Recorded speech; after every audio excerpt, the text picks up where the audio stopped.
What's up guys, my name is Brandon. Welcome to Quick Flicks. Today, we are covering 1996's Scream, directed by Nightmare on Elm Street director Wes Craven. Scream was a revolutionary movie for the horror genre for a number of reasons, doing things that other horror films had never done before. Fun little fact, Scream 5 is actually set for release sometime in 2021, which I'll cover when it comes out. For now, we're going to dive into Scream 1 through 4 for the next couple of weeks. With all of that out of the way, let's jump into the movie. The movie opens up with a teenage high school student, Casey Becker, answering her home phone to talk to a stranger with an attractive voice. She hangs up a few times, but the stranger is persistent on having a conversation with Casey. After a few chats, giggles, and talking about each other's favorite horror movies. What's your favorite scary movie? Halloween. You know, the one with the guy in the white mask who walks around and stalks babysitters? The stranger at the other end of the line flips and makes it known he's watching her. Casey, in a panic, locks all of the doors and tries scaring off the stranger with her big football-playing boyfriend, only to find out he's on the patio tied up bleeding. The stranger asks her questions about horror films, and if she gets them correct, her boyfriend Steve lives. If she's wrong, he dies. The stranger asks somewhat of a trick question, Casey answering incorrectly. Name the killer in Friday the 13th. Jason! Jason! Jason! I'm sorry, that's the wrong answer. Listen, it was Jason. I saw that movie 20 goddamn times! Then you should know Jason's mother, Mrs. Voorhees, was the original killer. Jason didn't show up until the sequel. Resulting in Steve's death. The stranger, aka Ghostface, finally breaks into the house. Casey stealthily makes her way outside and sees her parents driving up, but Ghostface catches up and stabs her in the chest. Casey hits him down low and makes one last attempt to get away. Trying to call for her parents but unable to, Ghostface catches up to her and finishes her off. Her parents hear her on the other end of the line and find the house filled with smoke. Her mom runs outside to go to the neighbor's house to call the police when she sees Casey hanging from the tree in the front yard. One of the most iconic openings to a horror movie ever. Later that night, we meet Sidney Prescott, another high school teen, and her boyfriend straight from The Outsiders, Billy Loomis. He sneaks through the window, and Sidney's dad charges to the room to find out what it was. Luckily, the door was locked. Sid opens the door, and to her dad's surprise, finds the room empty. Her dad informs her that he'll be out of town for the weekend. After, Billy discusses his issues he has with their relationship being a little too PG instead of R-rated. But Sydney's not feeling it due to her mom just being raped and murdered a year ago. Billy finally leaves, and we move into the next morning at Woodsburo High. The school is filled with police and press due to Casey Becker's death the previous night. Sydney walks around the school when she sees Gail Weathers reporting on the death and runs into her homie, Tatum, who gives her all of the details about the murders. The police interrogate the whole school, and it's finally Sydney's turn, where we meet Tatum's brother, Dewey. They don't really suspect her of doing anything because of what happened to her mother just a year prior. Well, that was a weird thing to do, Principal Hembry. After school, Sydney and her group of friends, where we meet Stu, which is Tatum's boyfriend, and Randy, a horror film loving dude, are all hanging out at a fountain. They just babble nonsense about the murders and don't really treat it solemnly. Later into the day, Sydney arrives home, where she watches the news, reporting on the death of the two students and calling back to her mother, Maureen Prescott's death. Sydney refuses to watch after that and goes to the other room to nap it out. She wakes up to a phone call from Tatum, asking Sid what movie she wants to watch tonight. After the call, she gets another call, with an attractive male voice at the other end of the line. Sound familiar? They go back and forth with some small talk until Ghostface tells her he's at her front porch. She investigates, doesn't see him, and calls his bluff. Ghostface then threatens to kill her just like her mother. She goes inside, locks the door, and out comes Ghostface from behind. They have a little brawl and a chase upstairs. Sid blocks the door off and contacts the police via computer. Ghostface disappears, and Billy shows up shortly after at her bedroom window. She goes to hug Billy when his cell phone drops out of his pocket, making her feel uneasy. She suspects Billy, goes downstairs to leave the house. She opens the front door and... Oh my god! Nah, it's just Dewey. They arrest Billy and take him to the station for questioning. While the sheriff questions Billy and his dad, Sid sneaks out the back with Tatum and Dewey due to the whole situation blowing up with the press. Gail Weathers catches them and immediately dives into questioning. There's a little beef between these two because Gail capitalized on Sid's mom's death, writing a book about it to get that bag. Sid shortly after punches Gail right in the face. Tatum offers Sid to stay with her for the night for comfort, but just a few minutes later, Sid gets a call from Ghostface, leading her to believe Billy wasn't the killer after all. The next day, while Sid is walking into school, she sees Gail in her news van applying makeup. Sid goes to talk to her to somewhat clear the air. Gail reveals she believes Cotton Weary, the man who's in jail for Maureen Prescott's murder, is actually innocent and was framed for the murder. Sid tries not to believe her, but ultimately feels unsure. Sid finally gets ready for class, sees a student running around in the Ghostface costume, making her feel uneasy.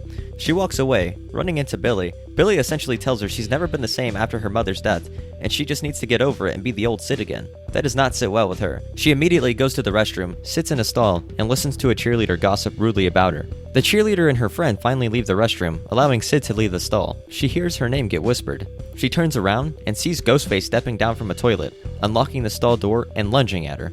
She makes it out safely and runs down the hall. Due to the situation, the school suspends all classes indefinitely, and the city gets an early curfew to try to prevent any further murders. Stu is absolutely thrilled and plans a party inviting Tatum, Sid, and a few of his other friends. While Principal Hembury is playing with the Ghostface mask in his office, he hears a knock at the door. He goes to investigate, where we see Wes Craven playing a janitor named Fred in a Freddy sweatshirt. I absolutely love this reference. Rest in peace, Wes. Hembury goes back to his office after finding no one. Shutting the door, Ghostface comes out from behind and stabs Hembury to death.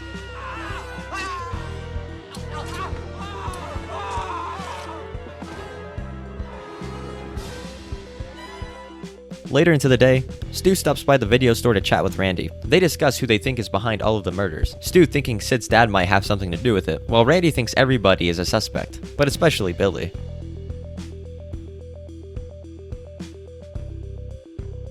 Nighttime rolls around, and everyone is ready to party. As Dewey is on his way to check in on this party, he notices Gail and Kenny are there. He approaches them with some small talk, letting her know he's going inside to check out the party. Gail offers to go with him, being a little flirty. When they go in the house, Gail sneaks a little hidden camera on top of the VCR in the living room. Well, that's a little strange, Gail. Tatum goes to the garage that must be freezing to get some beers. She runs into Ghostface, but thinks it's Randy playing a little joke. After a cut on the arm, she realizes that's no Randy, it's mother heckin' Ghostface. She runs around, making Ghostface hilariously stumble all over the place. Tatum tries escaping through the cat door, but gets stuck. Ghostface opens the garage door, crushing Tatum and killing her. One of the most iconic kills in all of horror.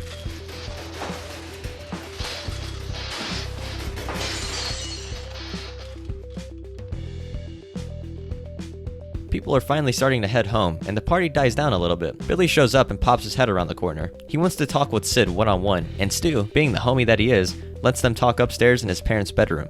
Sid talks to Billy about her feelings, and says that she doesn't want to end up like her mom, while Billy references horror movies. They end up finally doing the do, while the remaining partygoers watch John Carpenter's Halloween, my personal favorite horror movie. Randy gets up and tells the group about the rules to surviving a horror movie. Virgins live, no drinking your drugs, and never say "I'll be right back," cause you'll never be back. Shortly after, Randy answers the phone, relaying the message to his homies that Principal Hembury is dead and is hanging on the field goal post at the football field. The high schoolers, getting excited from the message, dash to their cars and go check out the scene. Dewey and Gail are walking down the road being all flirty when they almost get run over by the students. Dewey lands on top of Gail. Aw, that's cute. They end up discovering Sid's dad's car abandoned in the woods. Since he's a main suspect, Gail and Dewey run back to the house to alert the others. After Sid and Billy's lovemaking, she questions him again, and still thinks he's a little suspicious. As she goes on about it, Ghostface appears behind Billy and supposedly stabs him, Billy falling down in the process. Sid runs, and we get a cool little chase scene throughout the house. Sid climbs out of a window and falls back onto a boat, rolling off, seeing Tatum's dead body, and running for help. Randy, drunk and tired, is still watching Halloween when Ghostface comes up behind him. He subliminally keeps telling himself to turn around as Ghostface is about to kill him. Before Ghostface can do that, Sydney yells outside, alerting Ghostface. She runs to Kenny, who's in the news van, for help. He gets out to see what the deal is, but gets his throat cut before even taking 2 steps out of the van. Ghostface chases Sid, but she escapes, running into the fields. Dewey and Gail return to the scene, alarmed. Dewey scopes out the house, while Gail locks herself in the van and tries to call for help. Randy shows up, scaring her, leading to Randy getting punched several times. She drives off, and Kenny's body falls onto the windshield. She continues down the road, but Sid jumps into the middle of the road, causing Gail to drive off and crash. Sid, not giving 2 hecks about Gail, runs back to the house to see Dewey walking out of the front door with a knife in his back. Ghostface, following behind him, gets his knife back and chases Sydney to the police cruiser. Unfortunately for Sid, Ghostface has the keys. He opens the back up and grabs Sydney, but once again, she escapes. She runs back to the house, picks up Dewey's gun, and turns around to see Randy and Stu pleading for the gun, accusing each other of being the killer. She doesn't trust either, and locks the door on both of them. Billy shows back up, falling down the stairs, appearing to not be able to walk very well.